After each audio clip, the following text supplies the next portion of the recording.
Hey guys, it's Olga and I have a confession to make. I love soup. I love soup so much that I eat it all year round and I could never get enough. A lot of you have been requesting more easy soup recipes, so this is exactly what we're doing today. Today I will show you 3 yummy soups that I know you're going to love, so let's get started. The first soup we're going to make today is very special because it's the mushroom soup from my childhood that my grandma used to make for me all the time. The ingredients that you will need are dry mushrooms. I use a mix of portobello, porcini, yellow boletes, and oyster mushrooms. We will also need an onion, carrot, potatoes, gluten-free spaghetti or any other pasta of your choice, grapeseed oil, bay leaf, salt, and a few peppercorns. We're going to start by rinsing the mushrooms under cold running water. When you're done, place them in a bowl and add 8 cups of water. We're going to let the mushrooms soak for 2 hours. You can use fresh mushrooms for this recipe as well. However, I prefer dry mushrooms because they give a much more concentrated flavor. And if you've never tried soup made with dry mushrooms before, well, my friends, you absolutely must. While the mushrooms are soaking, you can dice your onion and carrots and cut the potatoes into cubes. After 2 hours, take the mushrooms out of the soaking water. I usually give them a little squeeze with my hands and rinse them one more time. Do not discard the soaking water. This is going to serve as a broth. Next, cut the mushrooms into bite-sized pieces. Now that we have everything prepped, let's pour the mushroom broth through a strainer and into a large pot. Add 6 cups of water, then turn the heat to high and bring the broth to a boil. Meanwhile, heat oil in a skillet over medium heat, then add diced onion and saute for 3 to 4 minutes. Next, add the diced carrot and continue cooking for 5 minutes. Finally, add your sliced mushrooms and cook for 5 more minutes while stirring. As always, all the measurements and directions for these recipes will be on my website at feblunch.com. I've got them typed out nicely for you there in case you want to print or bookmark them. When the broth starts to boil, add the potatoes and cook for about 5 minutes. After, add the sauteed mushrooms and continue cooking for 10 minutes. Finally, add the bay leaf, salt, and pepper. For the spaghetti, I like to break them into 2-inch pieces with my hands before adding them to the soup. Stir everything well and cook for additional 10 minutes until the pasta is cooked. And my grandma's delicious mushroom soup is ready. If you like mushrooms, you will love this soup, I guarantee it. A lot of people in Russia make a similar mushroom soup and usually it's served with mayo or sour cream. I like to eat it with my homemade vegan mayo. I'll link the recipe for it in the description in case you haven't seen it yet. Then I just sprinkle a little bit of fresh dill on top and add some fresh ground black pepper. I'm so excited to be sharing this recipe with you because it really means a lot to me. The soup always brings back such good memories. Anyways, let's move on to soup number 2, which is my creamy cauliflower carrot cumin soup, quadruple C.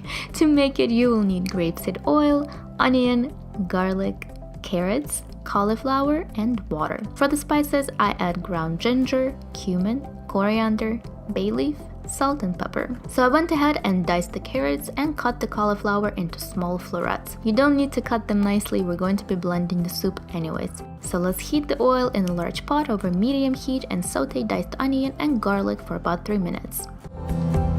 Next, add cumin, coriander, and ginger and cook for 1 to 2 minutes until the spices become fragrant. Add carrot and cauliflower and cook for 5 minutes. Then add 6 cups of water and the bay leaf. Partially cover the pot, lower the heat, and let simmer for about 20 minutes.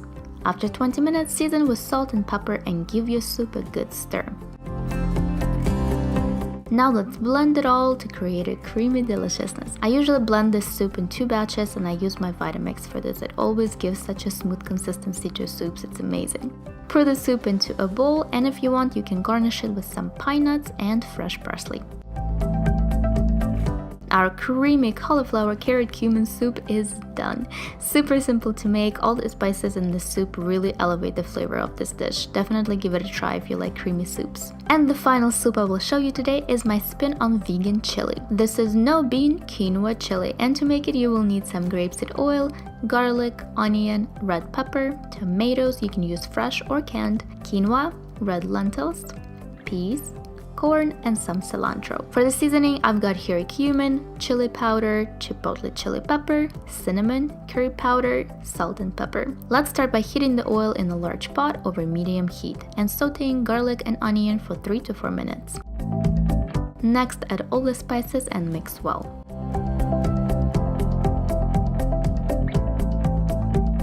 Then go in the tomatoes and red pepper. Lower the heat to medium-low and cook for about 10 minutes. After 10 minutes, add 3 cups of water, quinoa and lentils and bring to a boil. Then you want to cover the pot and let everything cook for 30 minutes over low heat. The last step is to add peas and corn. By the way, you can use frozen or canned. If you are using canned, please make sure that you get BPA-free cans. Lastly, let's add some fresh cilantro.